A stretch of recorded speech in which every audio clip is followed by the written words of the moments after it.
ఇంద్రియ వస్తు విషయ సంపర్కం వలన కలిగే భోగాలు ప్రాపంచిక మనస్తత్వం ఉన్నవారికి ఆనందదాయకంగా అనిపించినా అవి యథార్థముగా దుఃఖహేతువులే.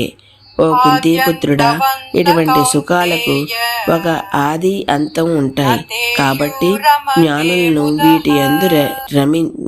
వీటి యందు రమించరు. ఇంద్రియ వస్తు విషయ సంపర్కంచే ఇంద్రియములు సుఖానుభూతులను కలుగజేస్తాయి. మనస్సు ఒక 6వ ఇంద్రియంలాగా గౌరవము, పొగడ్త, పరిస్థితులు, విజయము మొదలైన వాటి నుండి ఆనందాన్ని ఆస్వాదిస్తుంది. ఈ యొక్క శారీరక మానసిక సుఖాలన్నింటినీ భోగాలు అంటారు. ఇటువంటి ప్రాపంచిక భోగాలు ఈ క్రింది కారణాల వలన ఆత్మను సంతృప్తిపరచలేవు.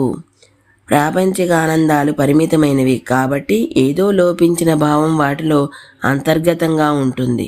ఒక వ్యక్తికి లక్షాధికారి అయ్యాననే సంతోషం ఉండవచ్చు, కానీ అదే లక్షాధికారి ఒక కోటీశ్వరుని చూసినప్పుడు అసంతృప్తికి లోనైనా ఇలా అనుకుంటాడు, నాకు కూడా 1 కోటి రూపాయలు ఉంటే నేను కూడా సంతోషంగా ఉండేవాడినని. దీనికి విరుద్ధంగా భగవంతుని ఆనందం అనంతమైనది కాబట్టి పరిపూర్ణ సంతృప్తినిస్తుంది. ప్రాపంచిక సుఖాలు తాత్కాలికమైనవి. ఒకసారి అయిపోయిన తర్వాత వ్యక్తిని మరలా అసంతృప్తితో వదిలిపెడతాయి. ఉదాహరణకి ఒక తాగుబోతు రాత్రిపూట మద్యం తాగటాన్ని ఎంజాయ్ చేయవచ్చు, కానీ మరుసటి రోజు పొద్దున్న దాన్ని దుష్ప్రభావం అతని తీవ్రమైన తలనొప్పినిస్తుంది. కానీ భగవంతుని ఆనందం నిత్యమైనది. ఒకసారి పొందిన తర్వాత అది ఎప్పటికీ ఉంటుంది. ఈరోజుకి ఎక్కడితో ఆపుతున్నాను, మిగతాది రేపు చెప్తాను. అంతవరకు ధన్యవాదాలు.